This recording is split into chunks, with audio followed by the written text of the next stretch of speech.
Haribol. Vasudevaya. Om Namo Bhagavate Vasudevaya.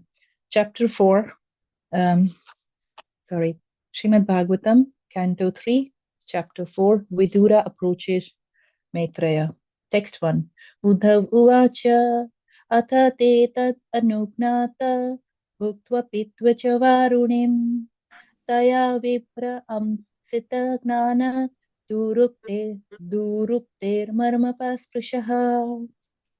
Thereafter, all of them, the descendants of Vrishni and Bhoja, being permitted by the Brahmanas, partook of the remnants of prasada and also drank liquor made of rice. By drinking, they all became delirious and bereft of knowledge. They touched the cause of each other's hearts with harsh words. Text 2.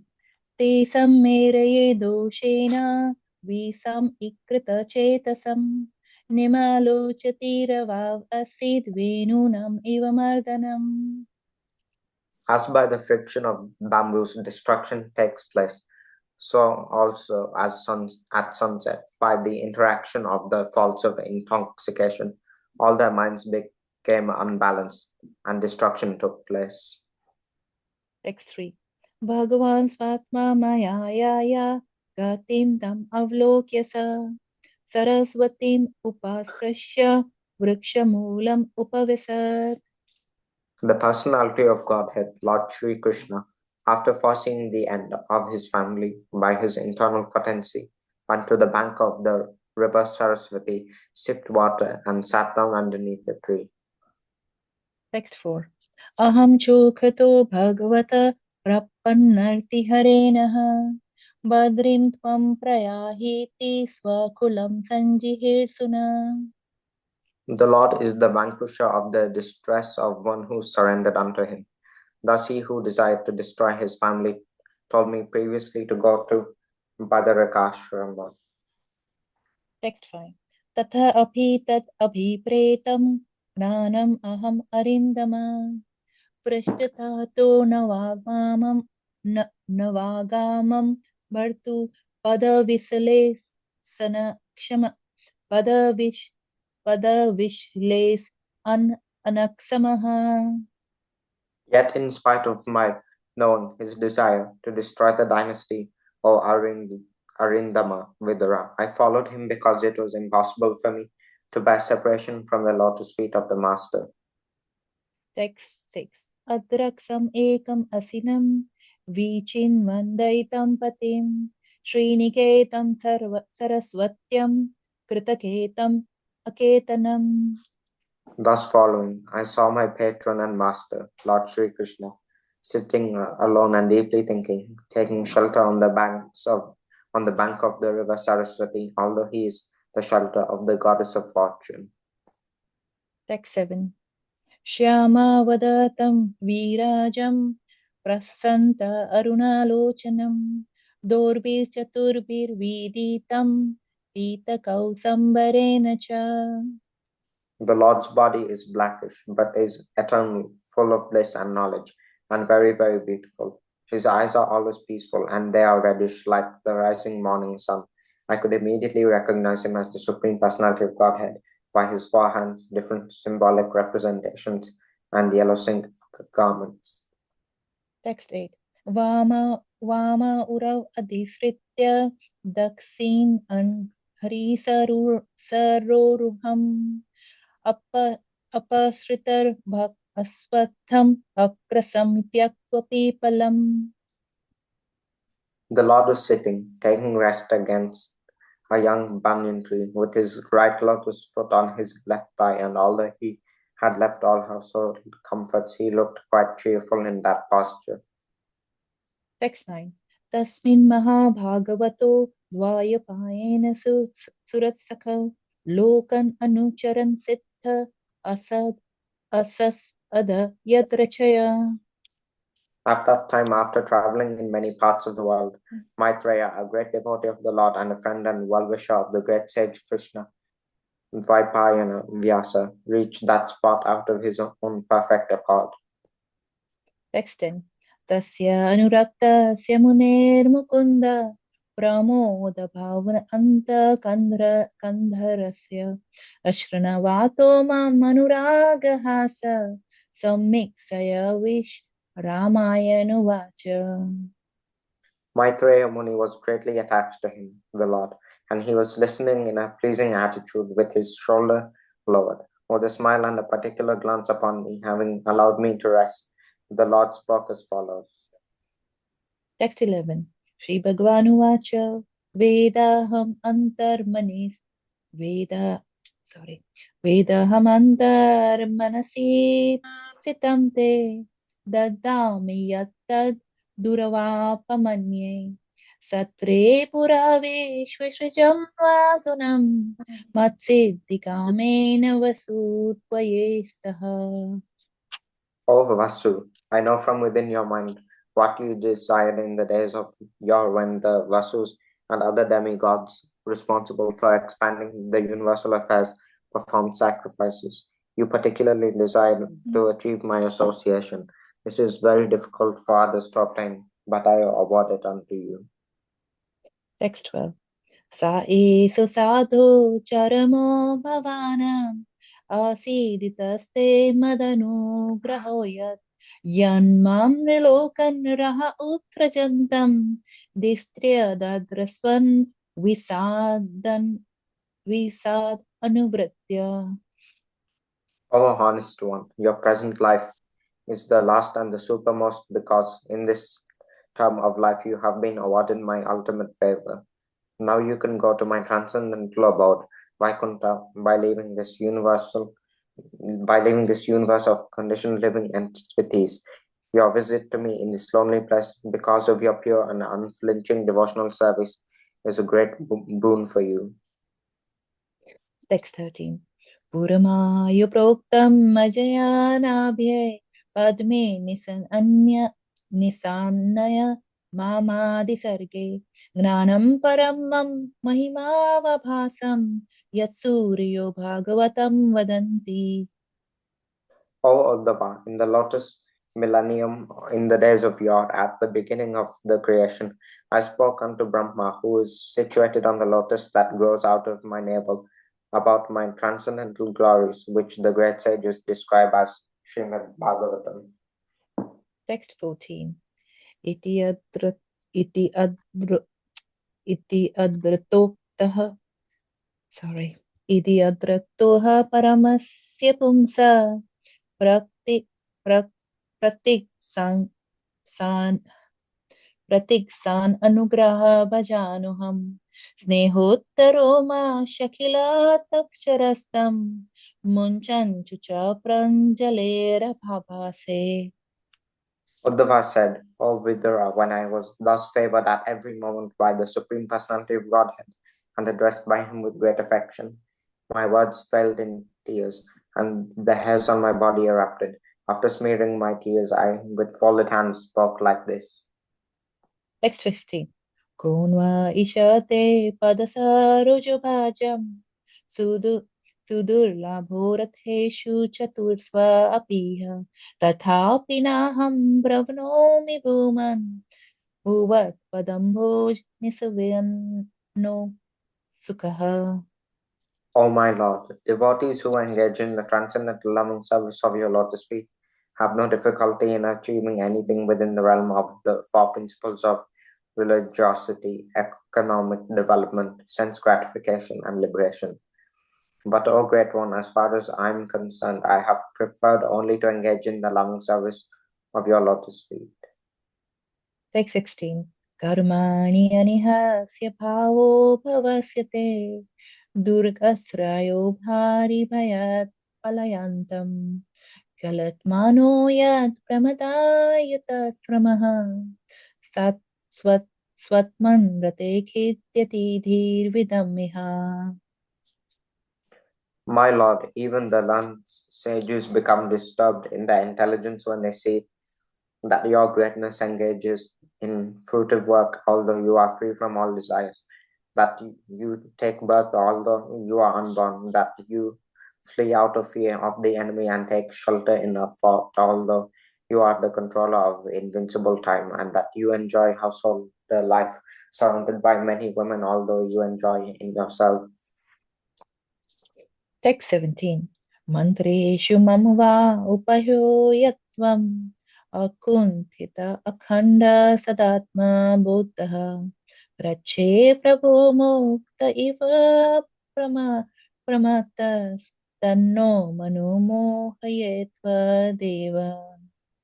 O my Lord, your eternal self is never divided by the influence of time, and there is no limitation to your perfect knowledge. Thus, you were sufficiently able to consult with yourself, yet you call upon me for consultation, as if bewildered, although you are never bewildered, and this act of yours bewilders me. Text 18. Gnanam param svatmaraha prakasam provach kasme bhagavan samagram apiksana apiksam apiksamam no grahanaya bhartar vadanjasaya vrijanam tarema. My Lord, kindly explain to us if you think us competent to receive it, that transcendental knowledge which gives enlightenment about yourself and which you explained before to Brahmaji. Hare Krishna. Hare Krishna. Thank you so much for the opportunity and apologies for my mistake. Hare Krishna.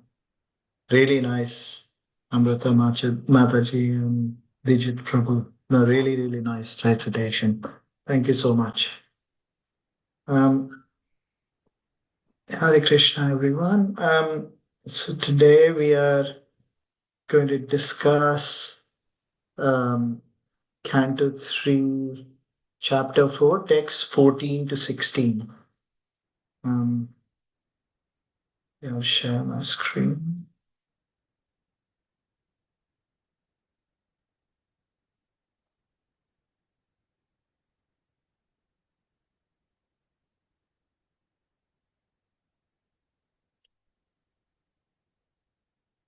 Right. So, thank you so much for the opportunity to talk about Srimad Bhagavatam, such an elevated topic, and I have no qualification or knowledge to be able to say something, but I'll try my best to repeat the words I've heard from other senior devotees.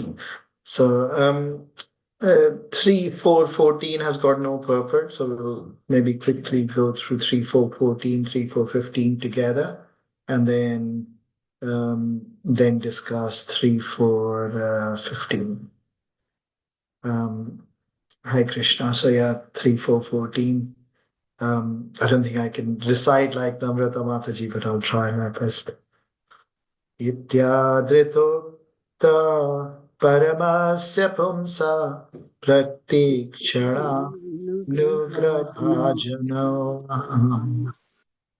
स्नेहो तद्धरो मा स्खलिता शरस्ताम्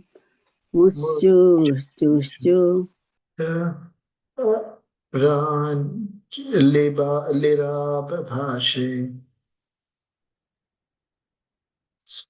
Translation by Srila Prabhupada. Uddhava said, O Vidura, when I was thus favored at every moment by the Supreme Personality of Godhead and addressed by him with great affection, my words failed in tears and the hairs on my body erupted. After smearing my tears, I, with folded hands, spoke like this. We just read the next one as well. Ko Anvishte Padasaroj Bhajam Sudulabho Deshu Chatush Chatursh Kati Tathapi Naham Pravrananomi Bhumam Bhavat Padam Bhoj Nikshev Rutsukaha. Translation by Srila Prabhupada. O Lord, Devotees who engage in the transcendental loving service of your lotus feet have no difficulty in achieving anything within the realm of the four principles of religiosity, economic development, sense gratification, and liberation. But, O Great One, as far as I am concerned, I have preferred only to engage in the loving service of your lotus feet. Purport. Those who are associated with the Lord in the Vaikuntha planets achieve all the bodily features of the Lord and appear to be the same as Lord Vishnu. Such liberation is called Sarupya Mukti, which is one of the five kinds of liberation. The devotees engaged in the transcendental loving service of the Lord never accept the Sayujya Mukti or merging in the rays of the Lord called Brahmajyoti. The devotees can achieve not only liberation but any success in the realm of religiosity, economic development, or sense gratification up to the standard of the demigods in the heavenly planets. But such a pure devotee as Uddhava refuses to accept all such facilities. A pure devotee wants simply to engage in the service of the Lord and does not consider his own personal benefit.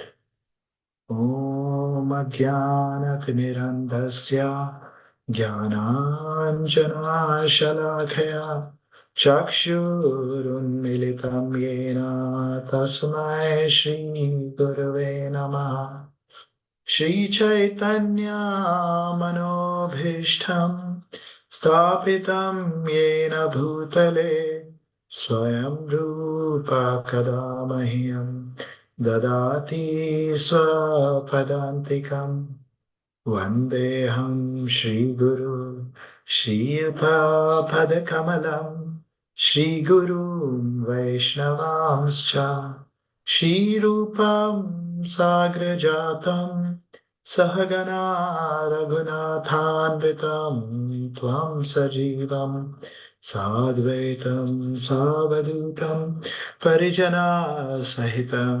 कृष्णचैतन्यदेवं Shri Radha कृष्णपादान् सहगना Lalita श्रीविशाखान्वितंश्च हे कृष्ण करुणा सिन्धु दीनबन्धु जगत्पते गोपेश गोपिका कान्ता राधा कान्ता नमोऽस्तुते तप्त काञ्चन गौराङ्गी श्रीराधे वृन्दावनेश्वरी वृषभानुसुते देवी प्रणमामि हरिप्रिया वाञ्छकल्पतरुभ्यश्च कृपा सिन्धुदेव च पतितानां पावनेभ्यो वैष्णवेभ्यो नमो नमः नमो विष्णुपादाय कृष्णप्रेष्ठाय भूतले श्रीमते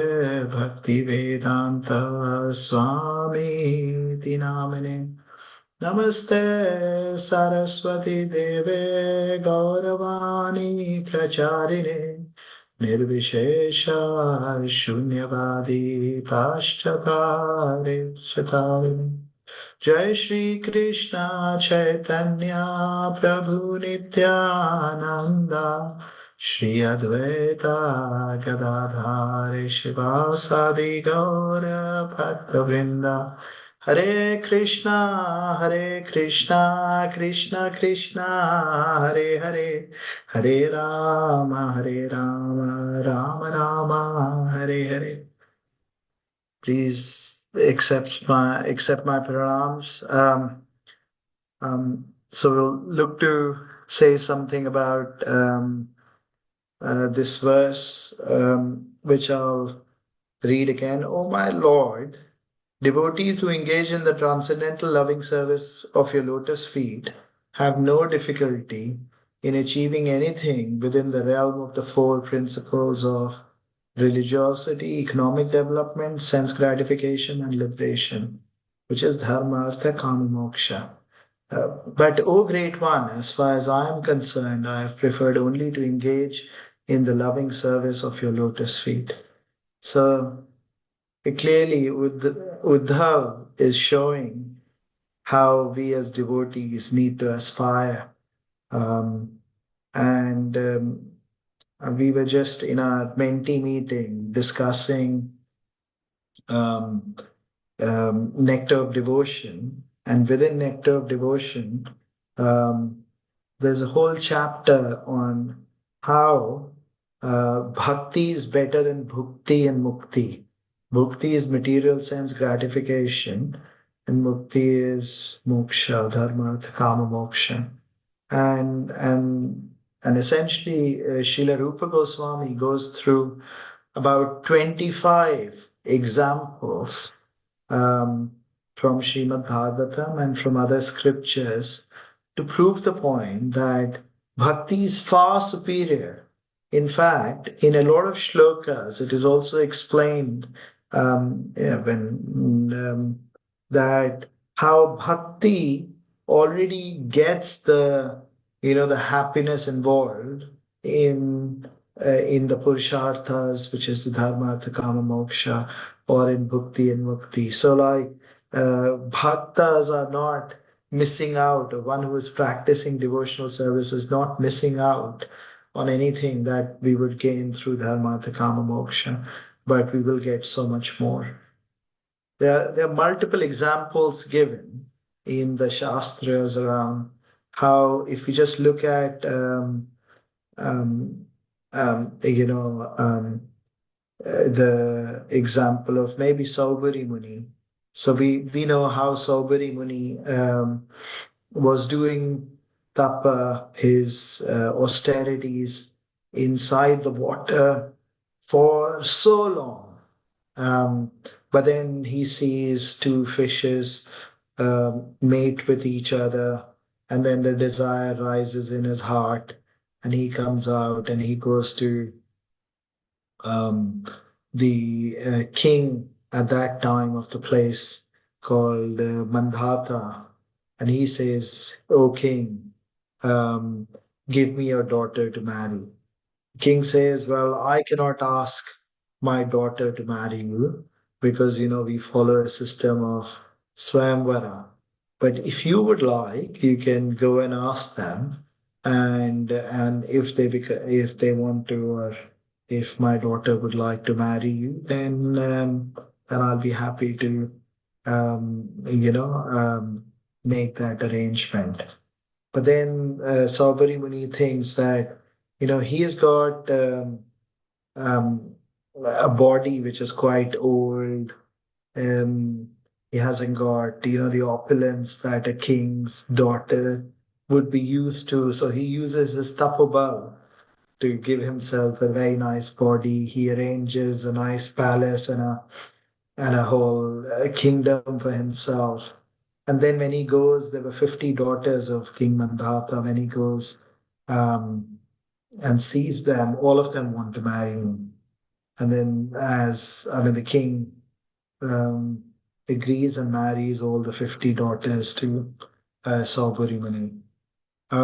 After many years of the sense gratification, the Rishi realizes that this is not um, giving him the same happiness that he had when he was practicing his bhakti, and he leaves and he goes away, which kind of explains how um, while he tried um, and he thought that material sense gratification will give him the joy, which is more than the worship of the Lord, or the bhakti of the Lord, and he realizes that it had nothing, and then he goes back to his same path. We've also got so many other examples in the Shastras where um, we have the example of Dhruv Maharaj, who initially wanted a kingdom greater than his grandfather Brahma. And with that intention, his mother, uh, you know, um, directs him to the forest, and he practices, or he does lots of tapa. But then once he finds the Lord, he says that I was looking for broken pieces of glasses um, in yes, Mataji, in 848. is okay for bhajan. So yeah, I was he so Dhruv Maharaj says that we were um, he's quite embarrassed that he had when he went to the Lord he was looking for material possessions, which is bhakti, and he had so much more to give, which is bhakti. And finally, he's very happy when the Lord, puts his conch shell on the head of the dhruv, and he sings beautiful prayers, and and post that he becomes a more pure devotee and leaves behind the desire for material sense gratification. Similarly, if you look at mukti, no, which is more interesting. And we know there are, in the scriptures, there are five types of muktis that are defined. Sayujya, which is, merging into the Lord. Salokya, which is on being on the same planet as the Lord. Sarupya, having the same form of the Lord's. Um, Sarojya, which is same opulence of the Lord, and Samipya, which is being near the Lord. And it is said, and Prabhupada has said this on so many occasions that merging into the Lord is not even mukti. It's like it is destroying oneself. And it is explained. I mean, as we were discussing in a Menti meeting, the different levels of seekers and how they are looking for liberation, which is mukti. And if you look at mukti from a materialist perspective, His Holiness Keshav Swami Maharaj was once giving a lecture in one of the schools and in US, I believe, and he asked a question: "What is it that modern people do for recreation?" Or there was a survey done, and what were the top four, three or four things um, which came out that modern people do to be happy? Anyone wants to unmute themselves? Like normal people who are not devotees or even devotees, like what do they do to be happy? Anyone wants to unmute themselves? Wealth. Yeah, seek wealth, but more, what do they use the wealth for to be happy? Entertainment, Prabhuji. Yeah, entertainment. So television or Movies, yeah. watching a movie, yeah, is definitely one of them. Having So cars. Holidays, Prabhuji.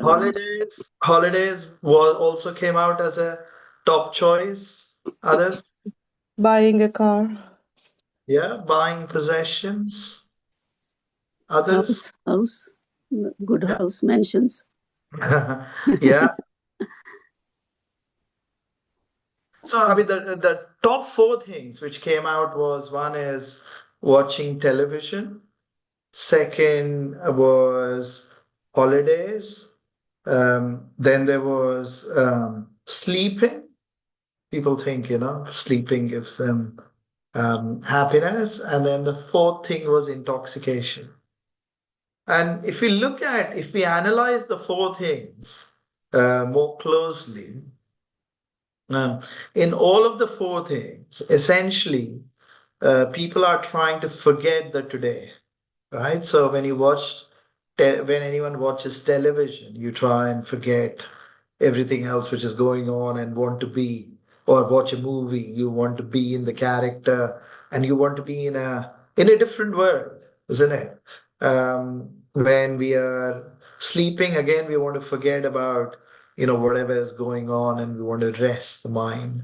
When it is going on a holiday, we want to forget about work, whatever, cooking, whatever the daily activities are, and we want to go somewhere else. And intoxication, again, yeah, people who do intoxication, they want to forget the reality and, go into individual worlds. So I think materialists also look for liberation from work, liberation from their current circumstances, and go into a different world where they can forget about today, they can forget about the daily activities and be somewhere else by forgetting, which is like a materialist conception of liberation. um, you also it's not just going away, it's also changing what you have. um, we know, like, I mean, there are lots of examples where if someone has uh, a fair skin, they want to change it and they want to become tan, right? They would sit in the sun and sunbathe. And when someone has a dark skin, they would, in India, people use fair and lovely, right, to become fairer. So whatever they have, they're not happy. Like, I've got two daughters. Um, One, I think, has a straight hair. One has more curly hairs. So one who has got curly hairs has got a straightener and is always trying to be someone else, straighten her hair. And the one who has got more straight hairs uses curls. But anyways, it's a thing about one who is fat wants to be thin, one who is too thin wants to at least gain some weight. So it's like we're never satisfied with what we have and we want to be someone else. So we want to be somewhere else, we want to be someone else. Also, if you look at the conception of um, like, I mean, at business school people say at a material level there's something called Maslow's triangle, which is Maslow's triangles of human needs. And it is, I mean, what they teach is there are four levels of how the human being thinks, right? So that the bottommost level is roti kapra makan, food, clothes and shelter. So earn enough money to be able to have the basic needs. The next level um, is um, is to have a family, which is, so first is artha in our, or maybe we're talking about purushartha. You need to have enough money to have the basics. The next one is to have family, which is, kama, as well as, beget children and have a family. Third is do something for the society, so which is where dharma comes. You do charity and other things. And finally, people want to do something so that they're remembered after they leave the world. And this is, they call it self-actualization. But again, very material still, even in the purushartha, dharma, artha, kama, moksha side is how the materialists think. Also, in some of the religions, if we look at how like, so in Muslim religion, we know, like, they say if you do X, Y, and Z, then you go to heaven where you get to enjoy with 72 hoods. So again, like, it's a concept of enjoyment and how within the material realm, how we can enjoy more, or same in some other religion. So anyways, that's the materialist conception of liberation. If you look at the next level, which is Gyani's conception of liberation, as Gyani has got the next level of understanding, which is, that we all take Jan Mrityu Jara Vyadhi. So we take birth. It is so painful to take birth. And it's not like we're coming into a world which is the Kalyam Ashashvatam. There is old age, disease, whatever we do, we all are going on that journey, and then ultimately death. And we know how painful in our scriptures it is explained. It is like the pain equivalent of 10,000 scorpions biting at once, which is how it is. And the Gyanis would like to come out of the cycle of birth and death. So, like, they at least want to get out of it. But at the same time, they want to merge into the the effulgence of the Lord, which is Brahmajyoti, and that's where because the desires don't go away, it's Sayajimukti, which is where because the desires still remain, they typically tend to come back. And then there is the yogis who try to um, practice meditation or Ashtanga yoga so that they can have the Paramatma realization of the Lord. And then finally, bhakti yogis who have a loving exchange and have the sweet rus of exchange with the Lord. And it's said how that includes all the opulences of the other muktis, but even so much more because you are enjoying the taste of exchanges and service to the Lord, which is the ultimate goal of devotional life.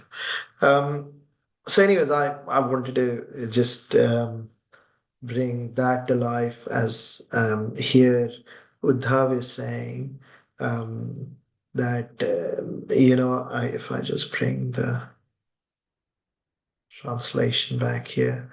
O my Lord, devotees who engage in transcendental loving service of your lotus feet have no difficulty in achieving anything within the realm of the four principles of Dharma, Artha, Kama, Moksha. But, O Great One, as far as I am concerned, I have preferred only to engage in the loving service of your lotus. I'm going to move us to the next shloka. I'm going to share my screen. Then we can discuss. Can you see 3, 4, 16? Yes, Yes, Prabhuji, Hare Prabhuji. Krishna. So, karman hasya bhavo bhavasya te durga shrayo thari bhayat palayanam kalatmano yat pramadayutashramaha swamanrate hidyati dhir vidamiha. Translation purport by Srila Prabhupada. My Lord, even the learned sages become disturbed in their intelligence when they see that your greatness engaged in fruitive work, although you are free from all desires, that you take birth, although you are unborn, that you flee out of fear of the enemy and take shelter in a fort, although you are the controller of the invincible time, and that you enjoy householder life surrounded by many women, although you enjoy in your own self, although you're looking for enjoyment elsewhere. Purport by Srila Prabhupada. Pure devotees of the Lord are not very much concerned with philosophical speculation in regard to transcendental knowledge of the Lord, nor is it possible to acquire complete knowledge of the Lord. Whatever little knowledge they have about the Lord is sufficient for them because devotees are simply satisfied in hearing and chanting about the transcendental pastimes of the Lord. This gives them all transcendental bliss. But some of the pastimes of the Lord appear contradictory, even to such pure devotees. And thus Uddhava asked the Lord about some of the contradictory incidents in his pastimes. We see so many contradictions everywhere in Lord. The Lord is described as having nothing to do personally, and it is actually so because even in the creation and sustenance of the material world, the Lord has nothing to do. It seems contradictory. Then to hear that the Lord personally lifts the Govardhan hill for the protection of his unalloyed devotees. The Lord is the Supreme Brahman, the Absolute Truth, the personality of Godhead appearing like a man, but Uddhava has doubts whether he could have so many transcendental activities. There is no difference between the personality of Godhead and the impersonal Brahman. How then can the Lord have so many things to do? Whereas the impersonal Brahman is stated to have nothing to do either materially or spiritually. If the Lord is ever unborn, then how then is he born as the son of Vasudeva and Devaki? He's fearful even to Kala, the supreme fear. Kaloham is what Krishna said in Bhagavad Gita, isn't it? And yet the Lord is afraid of fighting Jarasandha and takes shelter in a fort. How can one who is full in himself take pleasure in the association of many women? How can he take wives and, just like a householder, take pleasure in the association of family members, children, relatives, and parents? All these apparently contradictory happenings bewilder even the greatest learned scholars, who, thus bewildered, cannot understand whether activity is a fact or whether his activities are only imitations. The solution is that Lord has nothing to do with anything mundane. All his activities are transcendental. This cannot be understood by the mundane speculators. For the mundane speculators, there is certainly a kind of bewilderment. But for the transcendental devotees, there is nothing astonishing about this. The Brahman conception of the absolute truth is certainly the negation of all mundane activities. But the Para Brahman conception is full with transcendental activities. One who knows the distinction between the conception of Brahman and the conception of Supreme Brahman is certainly the real transcendentalist. There is no bewilderment for such transcendentalists. The Lord Himself also declares in Bhagavad Gita 10.2, even the great sages and demigods who can know hardly anything about my activities and transcendental potencies. It's so hard to understand the Lord. The right explanation of the Lord activities is given by Grandfather Bhishma in Srimad Bhagavatam 1.9.16 as follows. Nahi yasya karhi chedrajan puman veda vidhi sitam yad vijijnasaya yukta muhyanti kaviyo api. What an amazing shloka this is. I work in the corporate world, and we had a Diwali celebration, and I happened to be the sponsor of the Hindu network, and I was saying that, it said that we um, we follow Lord Ram in what he has done because he is Maryada Purushottam. He only does things in a certain way that we can follow like the line. But with Krishna, we don't try to follow him, we follow his instructions because there's so many contradictions at times, apparent contradictions in what Krishna does because he likes to enjoy the rasa with his devotees, and he's always at a transcendental plane and doing things in a certain way. So the four things here that are apparent contradictions that are there, if I read the translation again by Srila Prabhupada, my Lord, even the learned sages become disturbed in their intelligence when they see your greatness and engages in fruitive work. Although you're free from all desires, that you take birth, although so first thing is you engage in fruitive work, although you are free from all desires. That you take birth, although you are unborn. Second, that you flee out of fear of enemy and take shelter in a fort, although you are the controller of the invincible time. And that you enjoy householder life surrounded by many women, although you enjoy in your own self. So why is Krishna engaging in these activities? And we are so fortunate to have Srila Prabhupada explain this to us, as well as all the acharyas who have given beautiful commentaries that Srila Prabhupada has explained to us um, about these various pastimes and how we understand these apparent contradictions.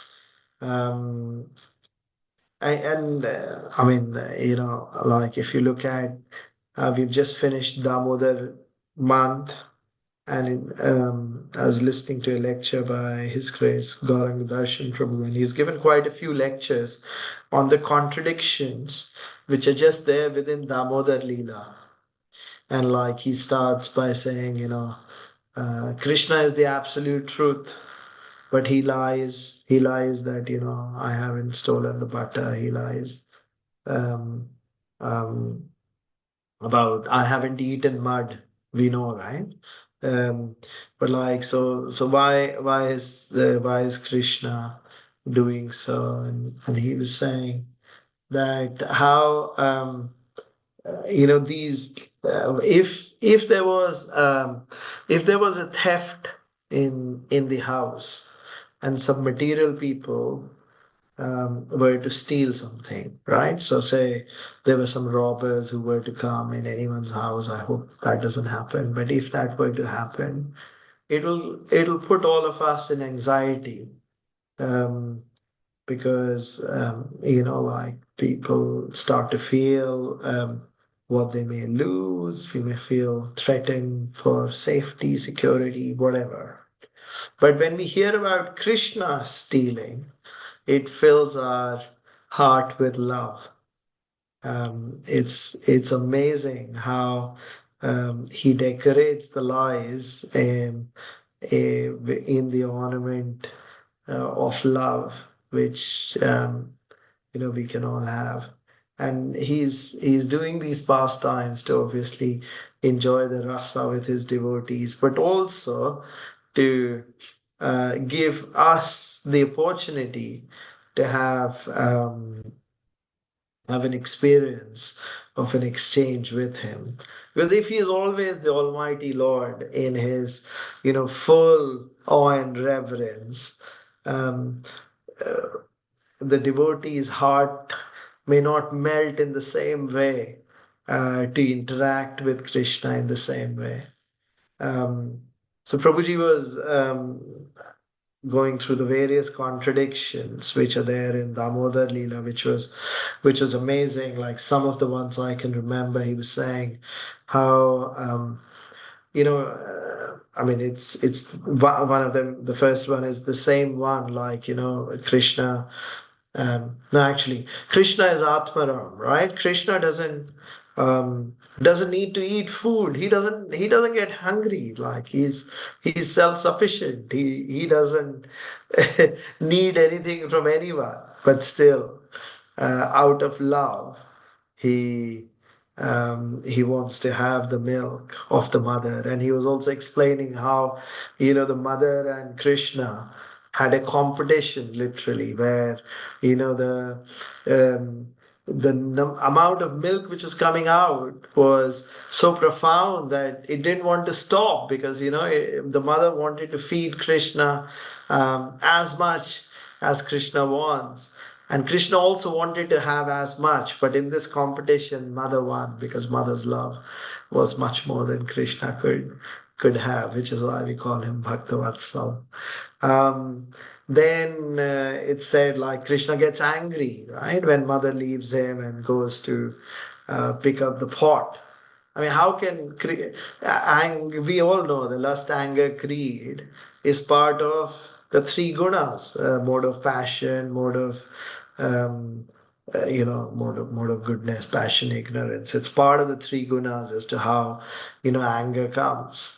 And Krishna is Vishuddha Guna, like he's beyond the three modes of material nature. So why does he get angry and then he goes and breaks the pots of butter? So it's said that yeah, clearly, I mean, Krishna is he doesn't need to, but he wanted to exchange the loving exchange with the gopis and with Mother Yashoda, which is why he shows anger, and he wanted to experience the love of that exchange.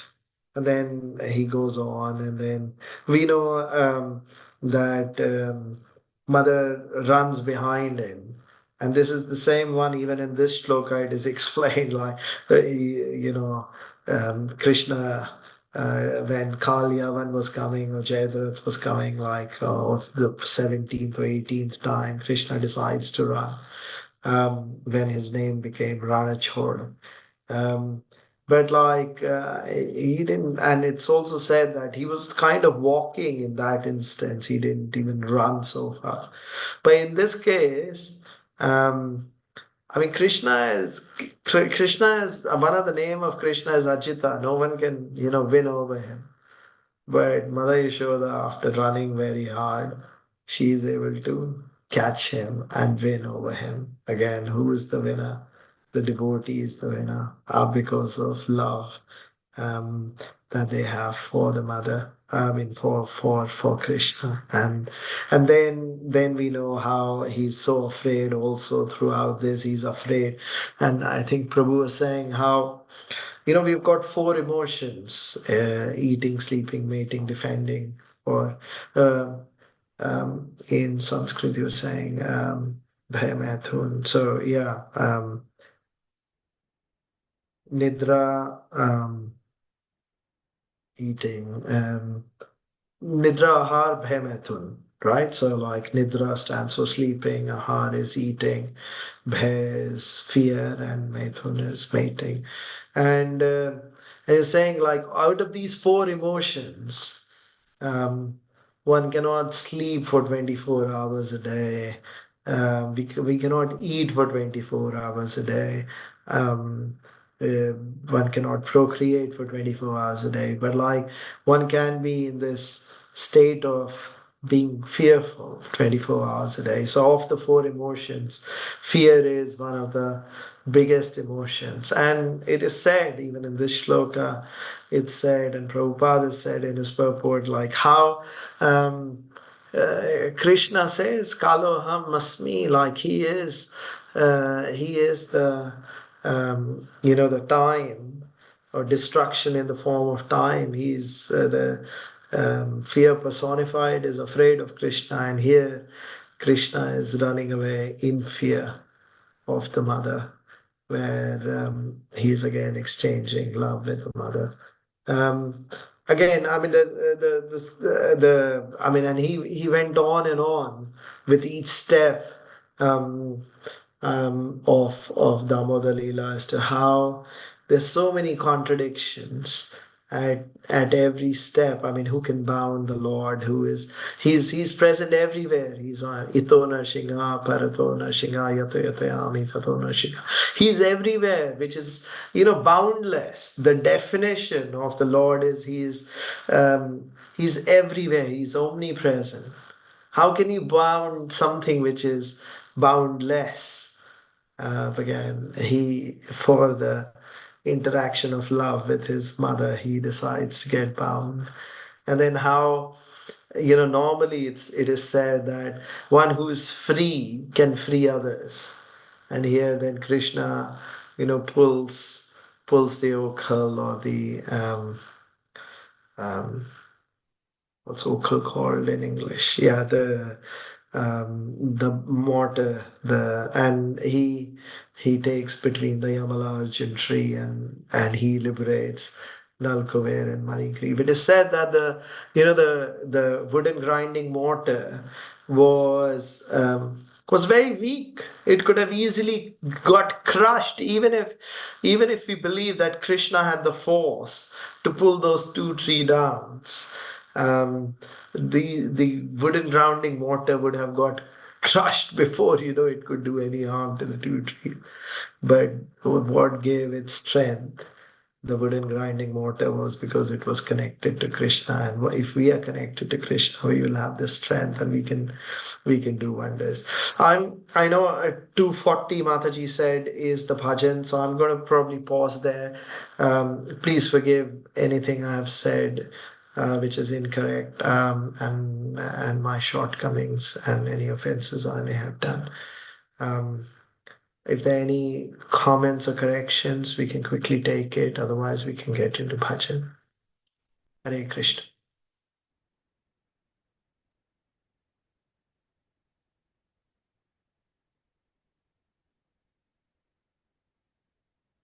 Hey, Hare Babaji. Krishna. Hare Krishna, Prabhuji. Thank you so much. Wonderfully explained as always, Prabhuji. More glory to Srila Prabhupada. So, Prabhuji, for today's bhajan, and if anybody has any reflection they want to share after the bhajan as well, that is most welcome, Prabhuji. If you're okay to stay on, Prabhuji. Sure. Yeah, Haribol. Thank you, Prabhuji. Hare So, Krishna. Prabhuji, thank you. So, Prabhuji, for today's bhajan, we have dear Inakshi and Pavni. They will be singing the Yuglashtakam and they'll also be doing the recitation. I'm just checking if they're online. Yes. Adi Devi Dasi, are you just checking if Inakshi and Pavni, are you online? Hare Krishna, we're online. Haribol, Haribol. When you're ready, you can start with the translation. Thank you.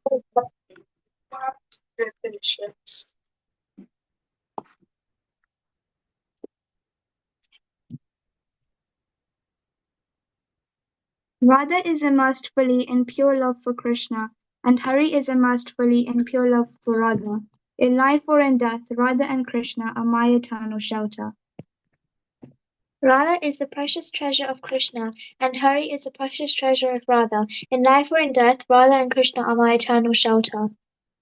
Radha is the dear life of Krishna, and Hari is the dear life of Radha. In life or in death, Radha and Krishna are my eternal shelter. Radha is totally melted by Krishna, and Hari is totally melted by Radha. In life or in death, Radha and Krishna are my eternal shelter. Radha is situated in the heart of Krishna, and Hari is situated in the heart of Radha. In life or in death, Radha and Krishna are my eternal shelter. Radha's mind is fixed upon Krishna, and Hari's mind is fixed upon Radha. In life or in death, Radha and Krishna are my eternal shelter. Radha is dressed in blue, the hue of Krishna, and Hari is dressed in yellow, the hue of Radha. In life or in death, Radha and Krishna are my eternal shelter. Radha is the mistress of Vrindavana, and Krishna is the master of Vrindavan. In life or in death, Radha and Krishna are my eternal shelter. Krishna Premamayi Radha Radha Premamayo Hari Jivane Nidhane Nityam Radha Krishna Gati Mama Krishnasya Dravinam Radha Radhaya Dravinam Hari Jivane Nidhane Nityam Radha Krishna Gati Mama Krishna Pranamayi Radha Radha Pranamayo Hari Krishna Pranamayi Radha Radha Pranamayo Hari Jivane Nidhane Nityam Radha Krishna Gati Mama Krishna Dravamayi Radha Radha Dravamayo Hari Jivane Nidhane Nityam Radha Krishna Gati Mama Krishna Gehestita Radha Radha Gehestito Hari Jivane Nidhane Nityam Radha Krishna Gati Mama Krishna Chittastita Radha Radha Chittastito Hari Jivane Nidhane Nityam Radha Krishna Gati Mama Nilambaradhara Radha Pitambaradharo Hari Shivane Nidhane Nityam Radha कृष्णो गतिर्मम वृन्दावनेश्वरी राधा कृष्ण वृन्दावनेश्वर जीवने निधने नित्यम् राधा कृष्ण गतिर्मम जीवने निधने नित्यम् राधा कृष्ण गतिर्मम हरे Krishna Hare Krishna, beautifully sang. Hari Bol in and Pavni. Beautiful. Thank Thank you. you. Amazing. Yeah. Thank you. Thank you, Prabhu.